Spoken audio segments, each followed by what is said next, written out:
What's up, YouTube? This is Too Raw for TV. All right. In this video, I wanted to talk about my number 6 pick, and of course, it's Bill Russell. Now, if you see in this picture, I don't just have a singular picture of Bill Russell. I show Bill Russell with his teammates because that exemplified Bill Russell. He was all about the team. You know what I'm saying? Maybe I have a slight soft spot in my heart for players like Bill Russell and Dennis Rodman. You know, the hustle guys, the Nate Thurmans.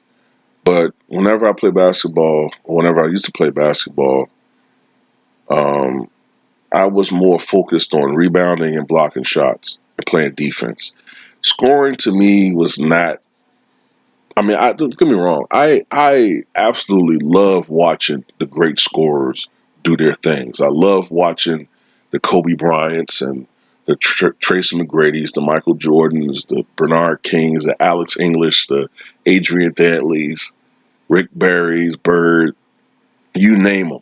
I love watching the great scorers go off, whether they're shooters like Steph Curry and Durant with the overall scoring game, whether they're great low post scorers like Shaquille O'Neal, Hakeem Olajuwon. I love watching these guys when they got it going off for 40 or 50 plus points. Allen Iverson, you name them. But me personally, when I play basketball, I like playing more like the defensive players. Matter of fact, I got a kick out of watching others succeed. I like passing out to people. You know what I'm saying? Getting a rebound and passing it out. You know what I'm saying? I love that shit. But Bill Russell is amazing, man. And in some ways, as I said in my video about Hakeem Olajuwon, the center position is becoming the forgotten position. You can see how sports outlets, articles, individuals, they put more and more praise on the perimeter guys or the wing guys. And there's not much to talk about when it comes to centers anymore. DeMarcus Cousins, his career is in total jeopardy. As a matter of fact, he needs to be worried about some things other than just his career at this point. And Joel Embiid, injuries plus his sweet tooth is going to be possibly the downfall of his career. And lately, we've seen a lot of big men who have not lived up to expectations. Andrew Bynum. So the center position is a dying position. And it's interesting because when Shaq was doing his thing, we were considering it a dying position. There was a recent renaissance of the center position, but now you're starting to see a lot of these guys, I don't know. But when Bill Russell played, the center position ruled the NBA. What a lot of people, a lot of young people don't quite understand and don't quite realize is that it wasn't until Michael Jordan, who really became the first guard to lead a team to a championship without a notable big man. Before Michael Jordan, every championship team, for the most part, had at least a solid big man. Well, you can kind of make the argument that the Detroit Pistons didn't have a great big man, but Bill Laimbeer, was still a all-star quality big man. You know what I'm saying?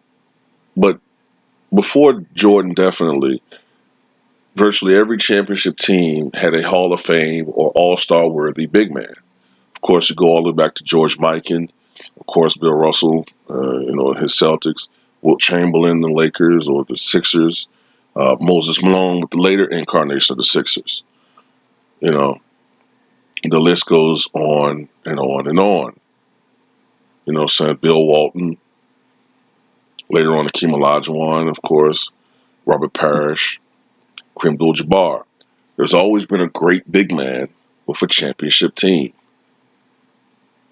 You know, even Jack Sikma, who just recently was enshrined in the Hall of Fame with the then Seattle Supersonics in 1979. In 1978, Wes Unseld and Elvin Hayes, that great tandem up front. One who focused more on scoring, other one more on defense. Both of them great rebounders. Um, so yeah, the pattern was there. But Bill Russell was more successful than anybody else in the history of the NBA, winning 11 championships in his 13 seasons, only missing the finals 1 year, the 1966-67 season, when they were knocked out the playoffs, I think in the conference finals by the Philadelphia 76ers, who went on to eventually win the championship that year. In 1958, it took a career-high 50-point game by Bob Pettit to have the then St. Louis Hawks just eke out a narrow victory over the Boston Celtics in, I think it was Game 7. I think it was Game 7 in the 1958 finals. It took Bob Pettit having a career night to deny Bill Russell what would have been a 12th championship when you factor in the rest of his career. You don't get more dominant than that. And some people will say, well, Bill Russell beat up on a league that was weak. It was only 8 teams when he first came to the league. When he left, I think it was 17 teams. But, you can look at it different ways. You can also look at it as addition by subtraction. By that I mean, well, if you only, in today's NBA, you have 30 teams. So some people say, well, there's more competition. And that's rightfully true. But you can also look at it as, well, if you only have 8 teams as compared to 30, all right, then the drop off is all of these players who are playing in the NBA now would not be eligible to play in a league with only 8 teams because they wouldn't be good enough. So just imagine if you only have 8 teams. Let's say there's 30 teams now, so that would be 15-man roster. So would that be like 450 players? But if you only got 8 teams, that means that you only have, what is that? 15-man roster times 8, 120. So if you only have 120 players, there's a lot of players who aren't playing because they're not good enough. So there, what you have essentially is a league full of superstars on every team and all-stars and borderline all-stars. So every night you're playing against the best competition. That's another way you can look at it. And in Bill Russell's era, the center position was plentiful.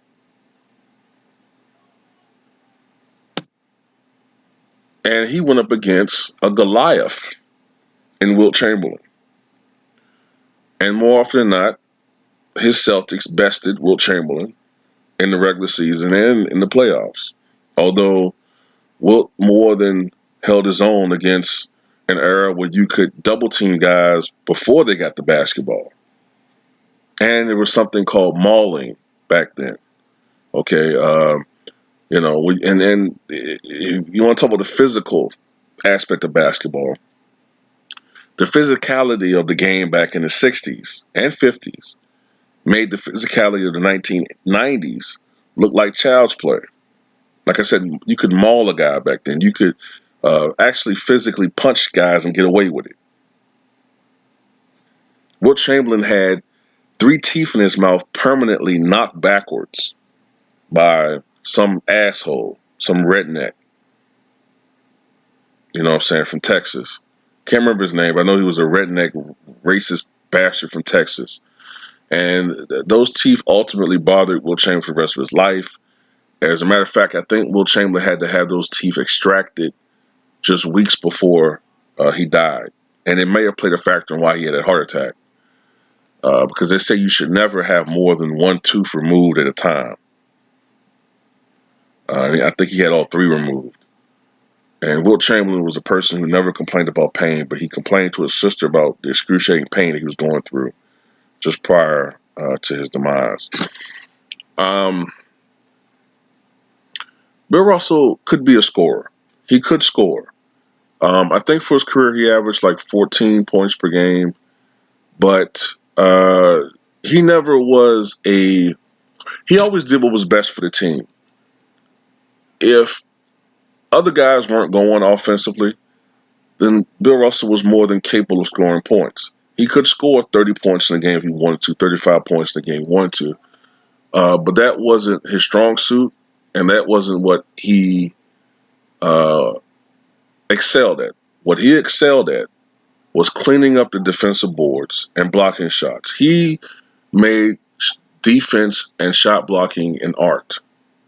Whereas in today's NBA and many highlights, you see a guy knock a ball, swat a ball into the stands, into the third row, like he's, hitting a home run or whatever. And yeah, it's intimidating. Yes, it uh, serves a psychological purpose of giving another guy, giving the shooter second thoughts about attempting that shot again or coming inside. But what Bill Russell would do is that he would try to direct the block into the direction of a teammate so they could start their fast break. He was one of the most intelligent basketball players in the history of the NBA. You hear me? He was one of the most intelligent basketball players that you will ever see. His basketball IQ is and was off the charts. So there's certain intangibles that stats can't convey. These stat nerds that makes these lists, stats tell a whole lot of the story. It does. Stats tell a lot of the story a lot of times, but not everything. His psychological approach to the game was legendary. He would psychologically get guys out of their games just from his sheer presence alone. And he did, from what I read, he did talk trash. Um, and Bill Russell was mean on the court. He could be mean, but and he could be a surly person. There were some teammates who were initially rubbed the wrong way by Bill Russell, but what they don't understand is that Bill Russell was born in the 1930s from the Deep South, and he incurred the wrath of racism, deep racism, which I couldn't even imagine going through. And it did make his disposition at times surly. Um, but it was never intended toward his teammates. Sometimes it could just be, you know, going through situations where, a person breaks into your home and defecates in your bed or burn a cross on your lawn and send you dear nigger letters, especially when he first came to Boston. Yeah, that could make your disposition kind of pissed off a lot, especially when you see people who are your teammates who look like the type of people who look like the people who hate your guts just because of the color of your skin. And I think sometimes he took out that anger and frustration on the basketball court, and that's why he was so devastating at times. He's the greatest rebounder in playoff history in both sheer number. I know it's over 4,000. I think it's like 4,104 or something like that. And in average, he averaged over 24 rebounds per game in the playoffs. Number one all time. During the regular season, he's second only to Wilt Chamberlain in both total and per game averages. I think for his career, he had 21,620 rebounds. Unbelievable total. All right. I think he's like 4,000 rebounds ahead of Abdul-Jabbar, who played in 7 more seasons than Bill Russell. Just imagine that number. Listen to what I said. Kareem Abdul-Jabbar played in 7 more seasons than Bill Russell, but collected 4,000 fewer total rebounds. Bill Russell was a rebounding behemoth. Yes, the pace of the game inflated their numbers a little bit. Okay, but even if you put these guys in today's NBA, well, actually, if you put these guys in the 90s, when the pace was only 90 possessions per game total, as opposed to, I think it's like 120 or 115 now.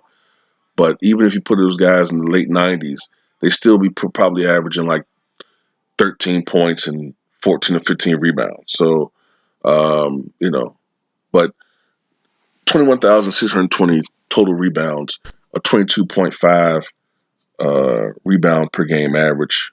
Blocks were not recorded during his era, but it's guesstimated that Bill Russell probably averaged earlier in his career somewhere between 6 to 8 blocks per game, and toward the end of his career, maybe more like 4 to 5 blocks per game, because opponents just weren't challenging him as much as they used to, just from reputation alone. But Bill Russell was devastating on the defensive end. He was an exceptional teammate. He was a great passing big man. Um, Holes as far as in his game is concerned, he wasn't the greatest scorer when it pertained to moves, I guess. He was not the most accurate guy. I think he only shot 44% from the floor for his career. And he was not a great free throw shooter. Only 56%. Much is made of Wilt Chamberlain not being a great foul shooter, but Bill Russell only shot 56% from the floor for his career when it pertained to free throw shooting. But ultimately, it didn't hurt them as far as championships or winning is concerned. So I don't have the numbers in front of me, but I'm inclined to believe that during the fourth quarter, Bill Russell probably shot free throws better than he did during the first 3 quarters. I mean, that's just a guess, because like I said, it didn't seem to hurt them too much that he wasn't a good free throw shooter. But let's not kid ourselves. Bill Russell did play with a lot of Hall of Fame teammates. Okay, he played with a lot of great players.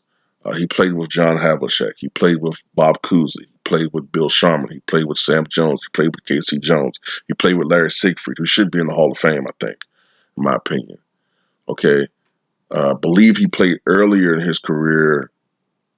I believe he played with Slater Martin, or maybe he played before, or maybe Slater Martin was with the Celtics before him. I can't remember. But he played with Frank Ramsey, who was the originator of the six man. He played with Don Nelson, who was going to be a Hall of Fame coach. So he played with a lot of exceptionally talented. Tom Satch Sanders also. So all these great players. So yes, he did have help.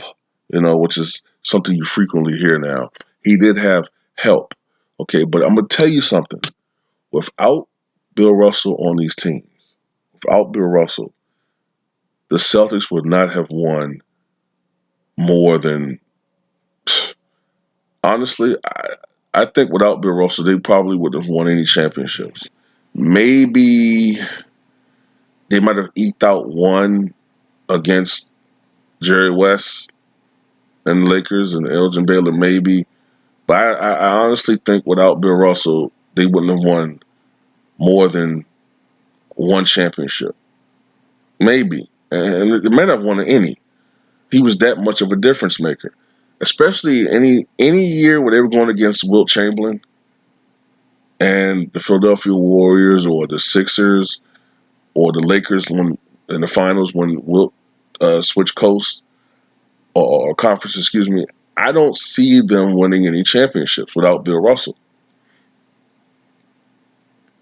Now at the same time, I have made this argument. I've stated that if you switch Bill Russell with Nate Thurmond, I think that they win 9 or 10 championships. And I don't say that to shortchange Bill Russell. I say that because I think that Nate Thurmond gets valued in today's NBA. As far as blocks are concerned, I was going there for a while. I think if blocks were counted since the league inception in 1946, if they were counted, I think that Bill Russell would probably be either number 1 or number 2 all time in blocks. Either he or Will Chamberlain would be number 1. And just when it comes to Bill Russell, his athleticism, prior to the NBA, he was rated the number 2 long jumper in the world, I think in 1956. So he's an exceptionally athletic individual. There's video footage on YouTube. It was played on TNT of Bill Russell jumping over a player during a fast break earlier in his career. So this is a guy who was exceptional as far as like his athleticism and his vertical leap. And also, before I close this video, I want to say that I see some people say, "Oh man, if Bill was playing now, he'd be too little." First of all, you got to remember that when Bill Russell played, players were measured barefoot. Whereas in today's NBA, I think they've been doing this since the 80s, definitely since the 90s. They measure guys in shoes. So a modern day measurement of Bill Russell would be more like 6'10 and a half or 6'10. And when he played, he bulked up to 240. That was still his college weight, 215. In the NBA, when he filled out as a man, he was 240. So at 6'10", 6'10 and a half, and 240, he'd be about, he'd be taller, a little bit taller than Ben Wallace, and about his frame a little bit. Well, maybe his frame was a little bit more lanky, but weight-wise, he would have been like, I guess, similar to Robert Parrish, and height-wise, similar to Alonzo Mourning. And I think Robert Parrish had a Hall of Fame career, and Robert Parrish was not as great a center as Bill Russell. Okay? So that kind of irritates me with the height argument. It really does irritate me with the height argument with some people. If you're able to contain Wilt Chamberlain, and when I say contain Wilt Chamberlain, I say that loosely because in their career matchups, I believe Bill Russell averaged 23 points and 14 rebounds, while Wilt averaged 29 points and 29 rebounds. So if you consider 29 points and 29 rebounds containment, then that's containing, I guess. But let's look at his accolades as far as Bill Russell's concerned. Of course, Bill Russell won 11 championships in his career. 1957, 1950. Matter of fact, he won 8 consecutive championships from 1959 to 1966. Then, of course, he won the last 2 championships in 1968 and 1969. And the last 2 championships, Bill Russell and the Celtics really showed their championship mettle because they were an old team at that time, and they were not favored to win the championship, especially that last year when they played the Los Angeles Lakers in the finals. That Celtics team, I think, had lost 34 games that year, and they just looked like an old, beaten up, worn down team. And they came back from a deficit to win that series. And Bill Russell was a 5-time league MVP. 5-time.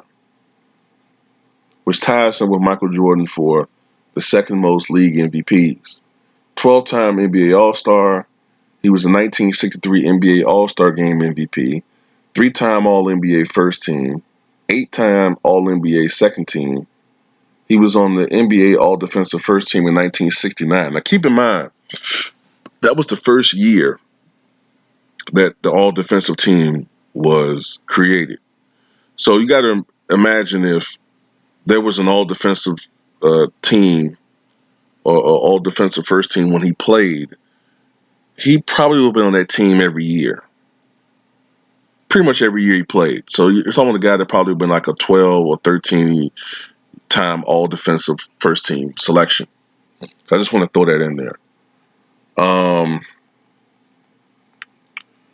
Let's see. 4-time NBA rebounding champion. He was on the All-NBA 25th anniversary team, the All-NBA 35th anniversary team, and the All-NBA 50th anniversary team. His number 6 is retired by the Boston Celtics.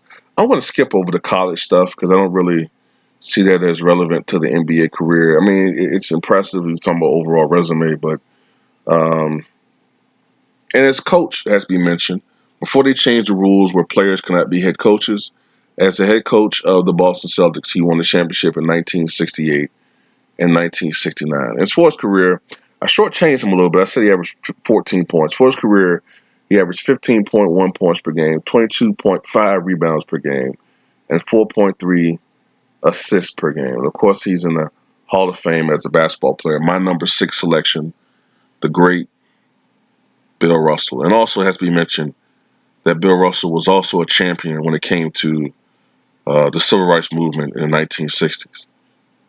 Bill Russell.